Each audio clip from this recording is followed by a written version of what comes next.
Bonjour à tous mesdames et messieurs, on se retrouve pour le 3ème épisode des coups brillants. Bon, vous connaissez la chanson, je regarde vos coups brillants, on les met dans la tier list. Si tu veux toi aussi voir ton coup brillant, n'hésite pas à me suivre sur Twitch. Le Twitch est dans la description et dans ma bio sur YouTube. Donc voilà, vraiment n'hésite pas à m'envoyer ton coup brillant, on va l'analyser et le mettre dans la tier list. J'espère que ce concept vous plaît, en tout cas moi je l'adore. Et on va commencer tout de suite par le premier coup brillant avec Président des Pleutres. Président des Pleutres qui m'envoie la partie, il m'a dit ok, Cacahuète, la dernière fois j'étais dans la catégorie jaune, cette fois je serai au moins vert voire bleu. Et c'est ce qu'on a vu. Il lance une partie plutôt classique, l'adversaire joue F5, un coup je vois pas souvent mais bon, ça se joue apparemment, même s'il y a quand même déjà un avantage pour les blancs, il joue très bien ici. Il fait une petite erreur, l'adversaire profite pour jouer D5. Et sauf que ce Président des Pleutres, il n'est pas pleutre, comme son nom l'indique. Au contraire, il vient sacrifier le cavalier, mesdames et messieurs, il sacrifie ici. Bon, on se dit, bah c'est complètement débile parce que tac tac et puis c'est fini. Et en fait, non. Pourquoi? Parce que ici l'adversaire a bien repris. Mais là, le coup qu'il n'avait pas vu, l'adversaire, c'est Dame H5. Dame H5 est lancé. Et maintenant, le meilleur coup pour contrer, c'est G6. Sauf qu'ici, vous connaissez le pattern. Il faut prendre, et on gagne la tour. Donc voilà. Ensuite, la partie c'est plutôt bien déroulé, on a eu un coup assez magnifique avec D3 qui est ici le seul coup qui tient la position. Bref, on continue, Président des Pleutres qui nous lâche une très belle partie et ici il relance un coup brillant. Il en met un deuxième dans sa partie, il décide que sa partie n'est pas assez belle, il décide de l'embellir encore plus. Et maintenant, il décide, je sais pas si vous avez trouvé le coup brillant ici, il envoie E7 mesdames et messieurs. La tour prend, donc il sacrifie la qualité, mais en échange, il reprend une pièce. Donc c'était tout calculé. Et après c'est une partie qui s'est complètement bien déroulée, hein.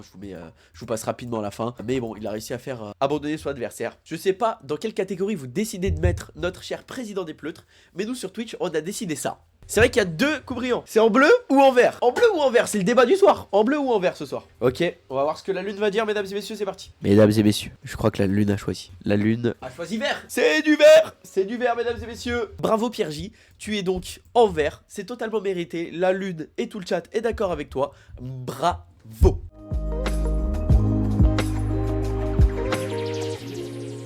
On passe maintenant à Désespoir 12 qui nous lâche une fulgurance, un truc mais sorti de nulle part. L'adversaire de Désespoir 12 fait une gaffe. Alors, fou E7, coup de développement qui prépare peut-être petit rock ou quoi, être une gaffe, ça je trouve ça assez bizarre. Je trouve ça bizarre. En vrai, si on n'est pas l'ordinateur, on peut pas comprendre pourquoi c'est une gaffe. Sauf que Désespoir, il a joué comme l'ordinateur. Ici, il a joué comme l'ordinateur. Je vous laisse deviner le coup brillant dans cette position, c'est pas facile. Ici, mesdames et messieurs, le coup brillant, c'est pas de prendre ici. Non, parce qu'on y avait tous pensé à ce pion. C'est de prendre ici. Et on fait une super fourchette. Cavalier prend F7, c'est juste majestueux. Pourquoi? Parce que maintenant, le roi a pris. D'ailleurs, c'était une grosse gaffe. Puisque maintenant, il y a juste un mat en deux. Là, c'était échec et mat, voilà. Donc bravo à toi Désespoir 12, tu nous as lâché un coup digne des plus grands. Tu nous as lâché quelque chose de magnifique. Le chat Twitch et la lune se sont mis d'accord. Ils ont donc décidé de te mettre dans la catégorie l'étoile du berger, un sacré concurrent.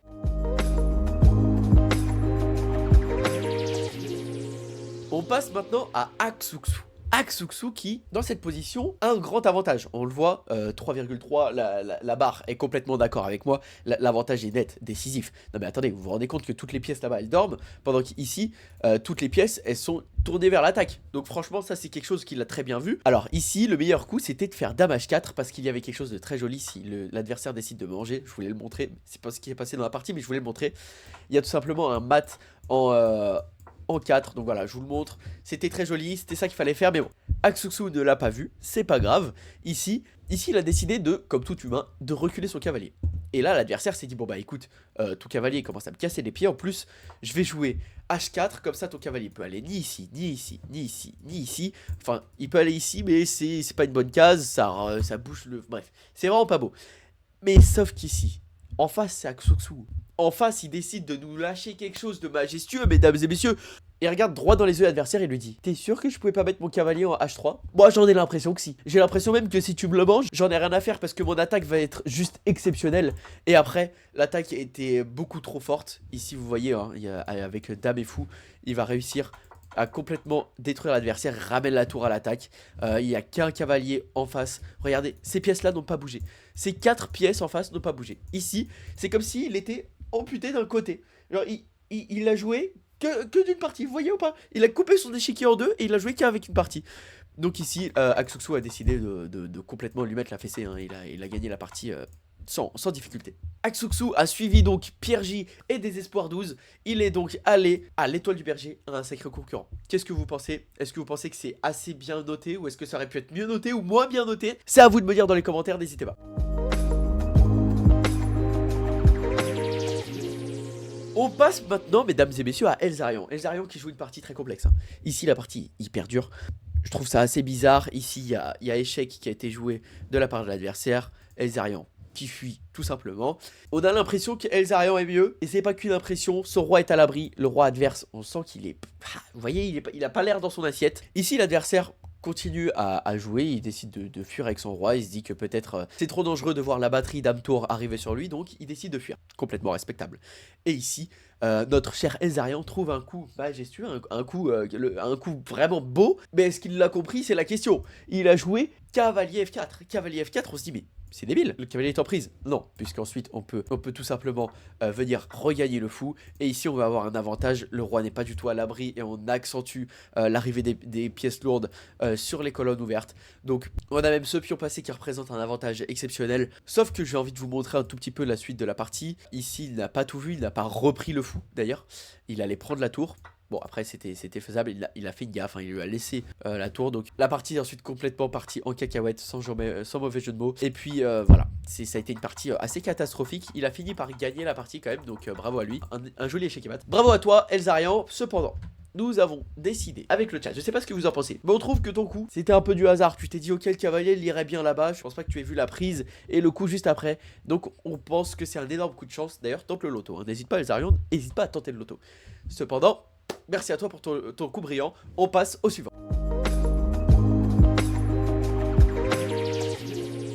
Eloane, mon cher Eloane. Eloane, on se retrouve dans une position qu'on aime tous. En tant qu'échiquier, on aime tous. On a les deux fous qui arrivent sur le roi, la dame qui est bien placée. En face, les pièces sont un peu enfermées. Son fou, regardez, il n'a plus aucune case, son fou. Son cavalier aussi. Franchement, c'est pas génial. L'adversaire joue des 8, on sait pas trop ce qu'il fait, il s'est enfermé tout seul. Bon, c'est pas grave. Ici, le coup brillant, je pense que vous pouvez le trouver, mesdames et messieurs. Vous pouvez le trouver, oui, vous pouvez le trouver, mesdames et messieurs. Ici, c'est bien.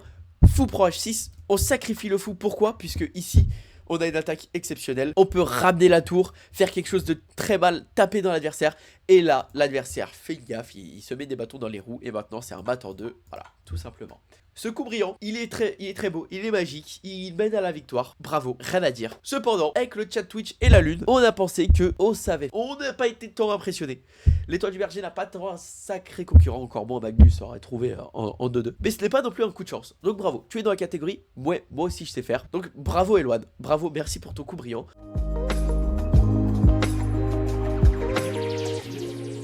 Et là maintenant, mesdames et messieurs, on passe à Shaima, hein, mesdames et messieurs.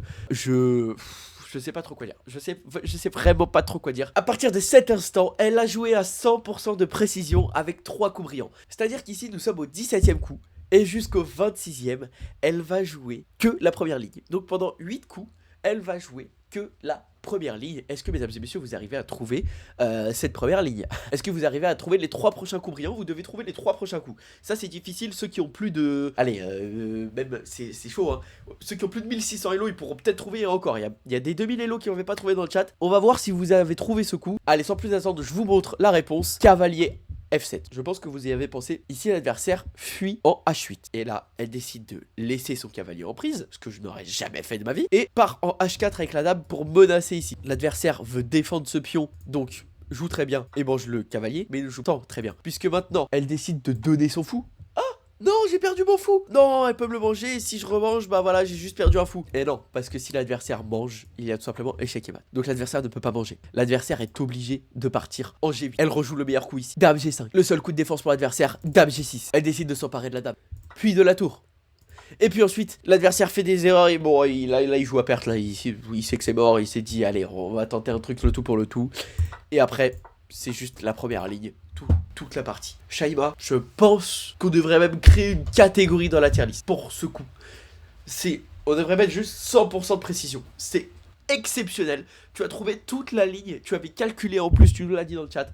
Donc vraiment juste bravo à toi, hein. On n'a pas le choix de te mettre... En fait on est obligé de te mettre dans la case Magnus n'aurait jamais trouvé. Encore je me sens un peu mal de te mettre ici. J'ai l'impression de te rétrograder. Non franchement c'est exceptionnel. Je sais pas si vous avez déjà vu des coups comme ça, mais juste... C'est juste fou.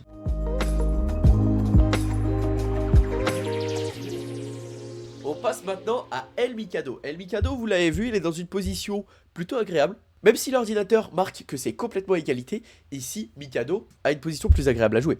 On voit ici qu'on peut rapidement arriver sur ce pion qui est faible. Ici, Mikado joue le meilleur coup. L'adversaire décide de contrer. En plus, il se dit, bah très bien, je fais un mur contre ce fou et cette dame. Sauf qu'ici, Mikado, il en a rien à faire. Il envoie 2 coups brillants d'affilée, mesdames et messieurs. Arrivez-vous à les trouver, je vous en supplie. Le premier coup brillant, mesdames et messieurs. Tour prend H2, je pense qu'on l'avait tous trouvé. Et on s'est dit que ce roi prend, on allait repartir avec tour H8. Et là, on allait mener des attaques de mat, on allait gagner. Pas du tout, pas du tout. C'était même avantage blanc, net, après ça. Donc, ça, il l'a vu, El Mikado, il avait calculé juste avant. Et il envoie allez, G3. J'ai même pas envie d'en parler. Il envoie G3. Il envoie G3, mesdames et messieurs. Il donne encore un fou. Donc là, l'adversaire, son meilleur coup de défense, c'est l'introuvable roi H3. Je ne comprends pas, j'ai l'impression que c'est juste trop dangereux de faire roi H3. Et apparemment ce roi H3, si on joue comme l'ordinateur, ça tient, et c'est égalité. Mais bon, l'adversaire a joué comme un être humain, c'est-à-dire qu'il a pris le fou. Et maintenant on a l'échec et mat qui va arriver très rapidement. On ramène la tour, on ramène la dame, on re-ramène la tour. Échec et mat, bravo El Mikado. Gripao. Grpao. Les bâtards, ils ont fumé Pop Simoké. El Mikado, que dire? El Mikado qui enchaîne les coups brillants. Vous allez le voir souvent dans cette série de vidéos. Je pense que El Mikado, c'est le roi des coups brillants. Il nous lâche tout le temps ça. Des coups brillants à gogo. Et on l'a mis dans l'étoile du berger, un sacré concurrent. Le double coup brillant est vraiment, vraiment très fort. Le premier, on aurait pu le trouver. On aurait pu le mettre dans la catégorie ouais, moi aussi je sais faire. Mais voir ça, c'est pas facile.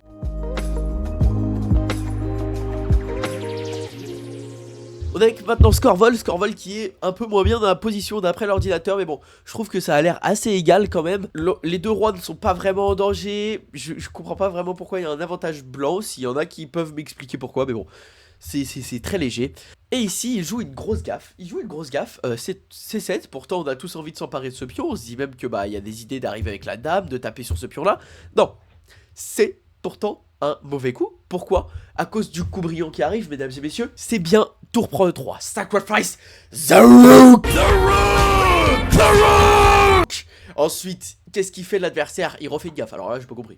Son coup de tour D1, incompréhensible. Et là, qu'est-ce qu'il nous refait, Scorvol? Il sacrifice the rook. Et là, qu'est-ce qu'il nous fait? Il lui dit, mais tiens, mais prends ma tour, je te l'offre, prends-la. Et là, l'adversaire part avec le roi en F1. Je crois que l'adversaire voulait juste se faire mater, hein. Je n'ai pas compris l'enchaînement de coups. Et ensuite, bon bah il lui dit, bon bah si tu veux pas ma tour, je viens de faire échec et mat. Sacrifier 2 fois sa tour pour gagner la partie, permettre, mais c'est assez fort. Enfin, si je puis me permettre, hein. Voilà. Allez, Scorvol, avec le chat, on a décidé que c'était juste légendaire. Sacrifier 2 fois la roue, c'est juste trop fort, hein. C'est juste trop fort. Mais par contre, on pense que Magnus Carlsen l'aurait trouvé. Après coup, je trouve ça difficile quand même à trouver tour 3, je trouve ça assez difficile, mais bon.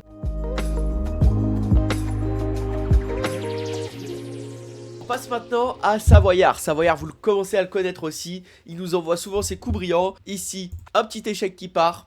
Il compte l'échec, grosse gaffe de l'adversaire. J'ai une question à vous poser. Pourquoi c'est une gaffe, mesdames et messieurs? J'ai envie de vous dire pourquoi ce coup de tour E8 est une gaffe. Parce qu'il y a un coup brillant derrière, je vous laisse le trouver. Mesdames et messieurs, ici, Savoyard m'impressionne de jour en jour et décide de nous lancer cavalier H7. Cavalier H7, mesdames et messieurs, on se dit, mais qu'est-ce que c'est que ça? Qu'est-ce que c'est que ça, cavalier H7? Si le roi prend, ah non, si le roi prend, c'est juste échec et mat, hein. Avec d'ailleurs un très joli coup brillant et c'est échec et mat. Donc cavalier prend H7, on se dit, ok. Il attaque la tour qui n'a plus de case pour s'échapper. Il défend ce pion là, donc plutôt très bien joué, plutôt joli. Et en plus, qu'est-ce qu'il vient faire? Il veut ramener la dame en H6. Donc mesdames et messieurs, l'adversaire joue une imprécision, mais bon c'est difficile, hein. Il ramène sa dame, il décide de manger la tour. Donc là il y a déjà un avantage net niveau matériel. Mais attention parce que l'adversaire récupère du matériel. Et on est dans une position qui est pas si facile à jouer. Et Savoyard a plutôt très bien défendu. Et même plutôt très bien attaqué. Et à la fin, l'adversaire a juste abandonné, hein. C'est 2 tours contre une tour. Et voilà, c'est juste écrasant. Savoyard, bravo. La lune avait d'abord décidé de te mettre en bleu. Magnus n'aurait jamais trouvé ce coup. C'est vrai que faire cavalier H7, c'est juste... Ça sort du crâne, c'est pas possible. Dans ma tête, c'est pas possible. Mais il l'a fait. Et finalement, le chat Twitch a demandé à la lune de revoir sa décision. Et l'a donc mis dans le vert. Désolé Savoyard, c'est comme ça.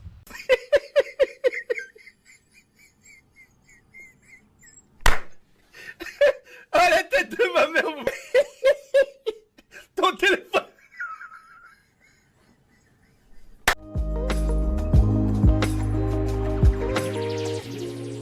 On passe maintenant au dernier coup brillant. J'espère que jusqu'ici vous avez adoré la vidéo. Si c'est le cas, n'hésitez pas à lâcher un pouce bleu, un commentaire. Je les regarde tous, je réponds à tous d'ailleurs. Je rappelle que si vous voulez participer, c'est via le Discord que vous pouvez rejoindre. Donc sur le Discord, vous avez le tribunal des coups brillants. Vous envoyez votre lien de partie et on l'analyse sur Twitch. Donc voilà, n'hésitez pas.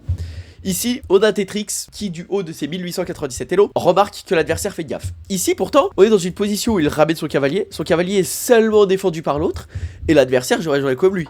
J'aurais joué C5. J'enlève cette défense. Donc si par exemple, il venait à venir ici, on prend et voilà. C'est classique. Sauf qu'ici, il joue un coup brillant, mesdames et messieurs. Vous vous dites, ok, je pense que je peux le trouver. Dame G4. Dame G4. Coup brillant. Ok.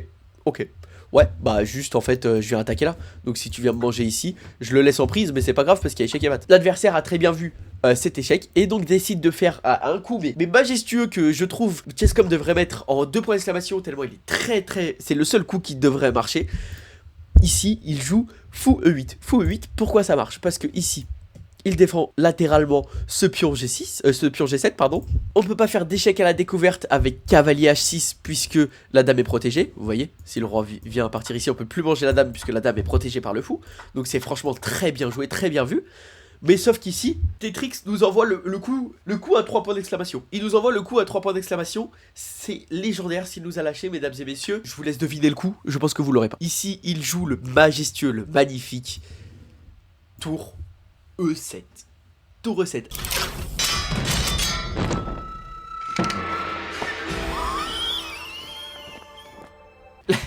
Juste en fait, la tour est en prise 3 fois. Hein. La tour est en prise 3 fois, défendue une seule fois, mais ça coupe la liaison avec ce pion. Donc là maintenant, s'il vient manger ici, bah il y a juste échec et mat. Donc c'est pas possible. Il est obligé de manger avec la dame, l'adversaire. Il est obligé de donner la dame. Donc là, Red Tetrix a réussi à récupérer la dame. Ensuite, l'adversaire, avec 2250 Elo, a continué à très bien jouer la partie.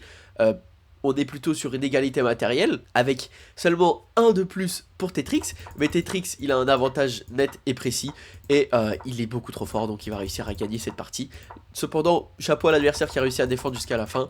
Mais voilà, à la fin, c'était temps expiré. Bravo à Red Tetrix. Red Tetrix, je pense que vous, comme moi, on n'a pas d'autre choix que de le mettre avec Shaiba. Non, Magnus n'aurait jamais trouvé. Tour E7, alors que la tour, elle est vraiment... Elle s'est sentie un peu comme ça.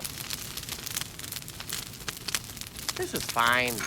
C'est majestueux. Bravo à toi. Bravo, vraiment bravo. Voilà, le tribunal des coups brillants est fini. J'espère que vous avez aimé cet épisode. En tout cas, n'hésitez pas à me rejoindre sur tous les réseaux, Instagram, TikTok, Twitch, etc. On a d'ailleurs dépassé les 1000 followers sur Twitch hier soir au moment où je tourne cette vidéo. Donc franchement, merci à vous tous. C'est énorme. Et voilà, on se dit à la prochaine pour le prochain tribunal. Et merci à tous. C'est ciao!